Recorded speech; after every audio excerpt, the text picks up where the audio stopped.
Okay guys, maghanap tayo ng mga error dito guys sa ating barya guys. Ito, magsimula tayo dito sa 5 centavos na may butas. Tingnan natin kung error ito guys. Ganyan lang kadali guys, oh. Pwede nating i-zoom.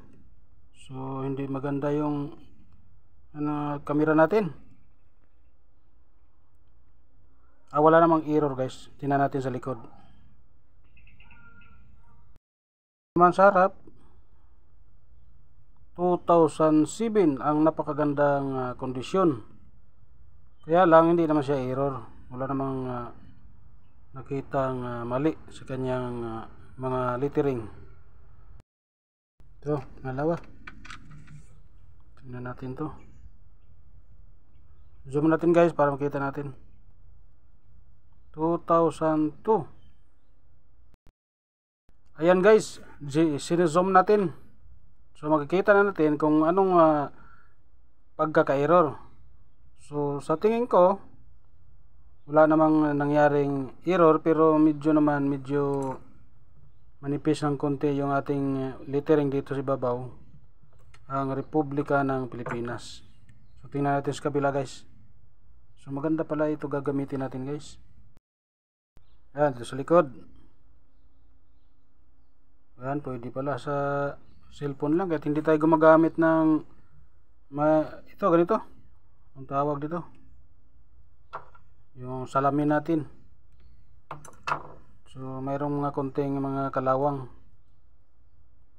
at numinipis, lumalabo ang kanyang nakasulat dyan sa gilid guys, yung nakalagay na Bangko Sentral ng Pilipinas. So numinipis. Tabi natin yan guys. Guys, pangatlo guys, tingnan natin. So ito guys, medyo madumi lang ito. Wala guys yung mga barya nyo na katulad dito guys, huwag nyo linisin para hindi masisira yung kanyang kondisyon. Yun, 2007 din. So tingin ko mukhang wala namang problema ito. Tingnan natin sa likod guys. Ito yung likuran natin, tingnan natin. So sa palagay ko guys, madumi lang talaga. Okay naman yung kanyang mga letra. So dito tayo guys sa pang 4. Mukhang mayroon ito. Ito mukhang talagang error, oh. Ay nako, talagang nasisira na, oh. Dahil sa kalawang guys, oh. Nawawala na yung nakasulat na Republika ng Pilipinas, kinain na ng kalawang. 2009. So tingnan natin sa likuran. Ano problema dito sa likod? Mayroong konting medyo manipis na ang kanyang nakasulat dito sa baba. Diyan sa baba, oh. Bangko Sentral ng Pilipinas.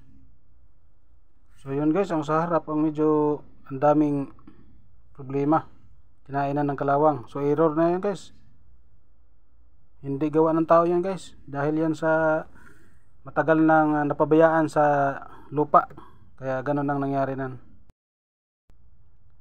Kaya nasisira kasi sa ilalim ng lupa ito guys, nakatago, kaya kinakain siya ng kalawang, nasisira. 5 centavos 2009, error coins yan. Dito naman tayo sa ating 5 centavos na Melchora Aquino.